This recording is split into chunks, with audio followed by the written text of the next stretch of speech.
Hello,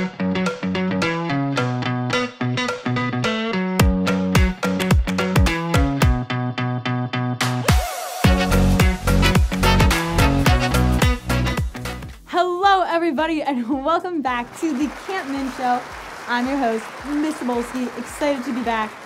Sorry for that short little break we took in some episodes. You know, I just had to enjoy Easter. I was just celebrating, feasting. Actually, we were crazy, but no worries. We are back. We're smooth sailing, and we're coming out with more episodes for you. So make sure you check them out as we go along. So we're back. Yeah, right, of course. That's awesome. That's so cool. And actually, I want to start off this episode with introducing a friend of Father Logue's who was able to join us a couple days at Lancaster Catholic. So I would like to introduce Father Dan Carr.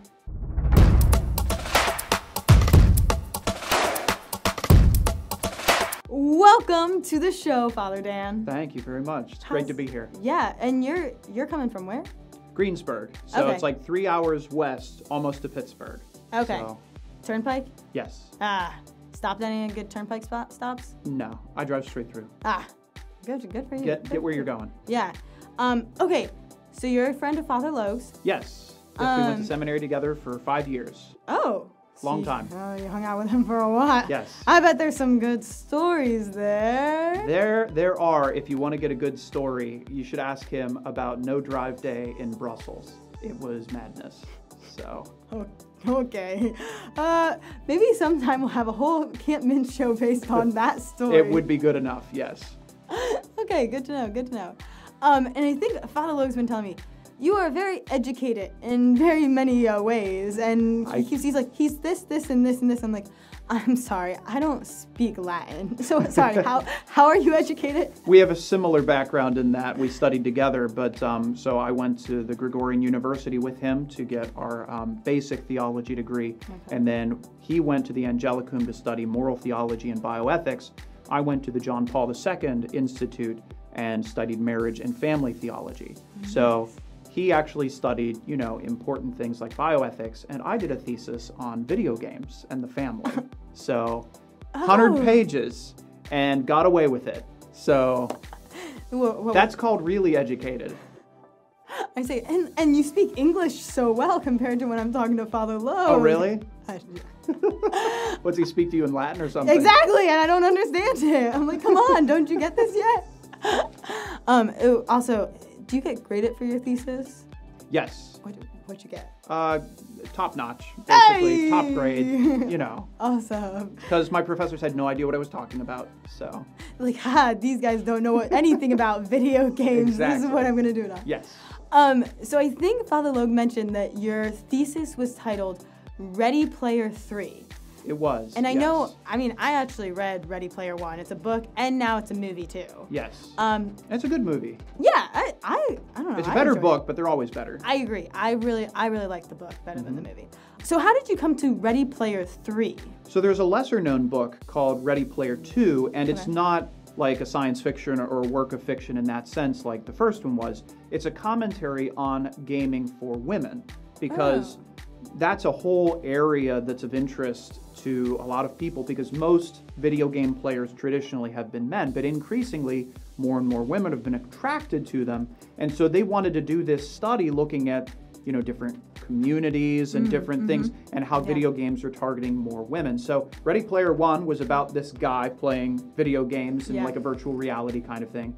Ready Player 2 was about women playing video games.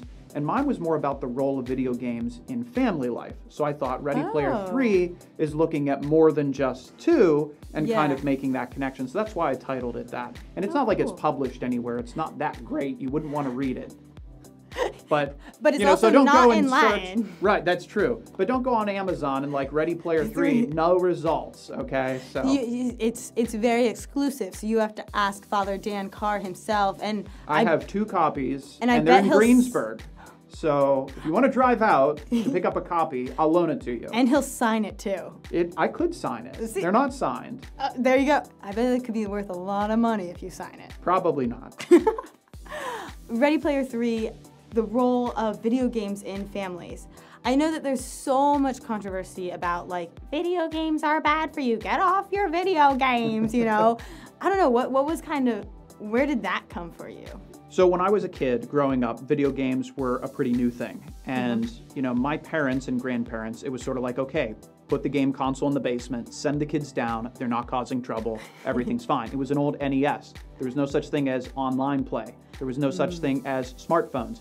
So it was a pretty safe thing to just send us, and we could be down there for hours, and it was fine. But then all of a sudden, now we're starting to see games that are very different. You know, if they wanted us to stop playing video games, they'd say, go outside. Well, now you take your games with your smartphone, and you can be walking around outside playing Pokemon Snap or whatever else is going on. So all of a sudden, this thing that was relegated to like the basements where kids went down and played is now a much more connected thing. It's more a part of our life. We can't get away from it. So all of a sudden, it started to take on different characteristics, and people don't understand, well, how do we deal with this? Because they're not the video games of my childhood that kids are playing now. So all of a sudden, you have a sense that parents, especially those who grew up with video games, the temptation to say, video games are fine, there's nothing wrong with them, but because they never had the same kinds of challenges. While also people are saying video games are bad, it's like, but that's not entirely true. There's some good things about it. You can play games with a sense of community. It can bring you a sense of, you know, it's just a nice escape from life as long as it's done healthily. So what I wanted to do, especially because most of the professors and theologians are older and they don't have an experience of video games, so I wanted to write about a little bit of a history of where video games, how they developed, why it's different now than it was 30 years ago.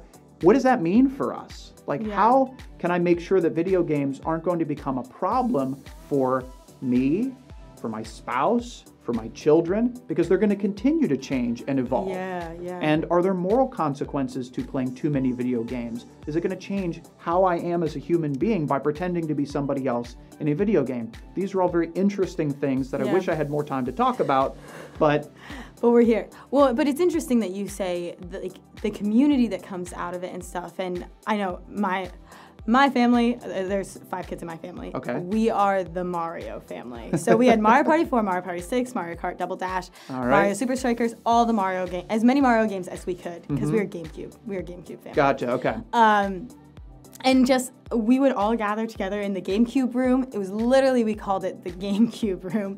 And we'd all just play together. Granted, there's only 4 consoles. So my youngest sister, she was really young. So we said, oh, Joanne, you get the special plug in the back. And you're this one. And she's like, it's not doing what I want. And you know, with like GameCube, you like blew on, like blew in it. We're like, oh, we'll blow on it. We did the exact same thing with the NES. There was 1 player and 2 controllers. So every so often, my cousins would get to play, but they weren't really playing. And they knew that. They told me afterwards. They just said, it wasn't worth it. See, I don't think my sister ever figured it out. That's the thing.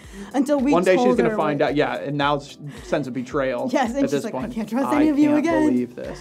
But really, like, all of us coming together, it was a really good thing. And like, I definitely, like, there's so many good memories of all of us together for it. Absolutely. And so there is a good, healthy expression of it. But then there's also the time in my life when I was playing World of Warcraft way too much. And it was becoming a problem in my life that I wasn't able to have a good, healthy social life. Every time I went to a family function, I was talking to other people who played that game about the game. There's a good and there's a bad. And the question was for me, how do you know what's what? And there's no easy answer, but I think the family is supposed to help figure that out for themselves. You know, what's working for us? What's healthy for us? And that's kind of what my findings was. I don't think you can put a hard and fast rule on what's good. Every family has to figure that out for themselves. And obviously the parents have to be the driving force. But I do think that more parents should involve themselves in knowing what games are being played and being interested in them.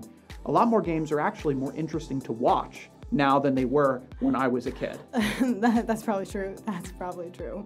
You know, I just think that they're not a bad thing, but they can become a problem for people if you don't have good boundaries, and have an appropriate usage of them. And that was something I wanted to highlight in the thesis, and it's something I want to share with a lot of people, especially our young people who probably do play a lot of games. Yeah, you're so right. And actually, so we're going to kind of wrap up this episode soon, but as you can tell, I think he knows a lot about video games. So there's going to be a little bit of a bonus episode that goes along with this one that you can also watch, and we're going to chat a little bit more about video games. Thank you for that. I think a takeaway from this episode is kind of for each individual person to look at what is your relationship with video games, you know? And I think that goes from video games to phone games also. All of it. And so I would encourage you guys, take a look at it. Like, how much screen time are you using? Are you staying up till 2 a.m. playing video games? Or is it a healthy thing? Like, when my brother and I get together, he is 2 years older than me. Whenever we get together, we play Mario Kart Double Dash, the Grand Prix. So it's like, it actually takes us like an hour to complete, but it is like just the thing we do, and it's a good community thing. So look at what is your relationship with video games and see where it goes from there, and just be aware of it and see what needs to change. So again, if you want to check out more information with this guy about video games, go ahead and watch our next little bonus episode. If not, we'll see you next time. Bye.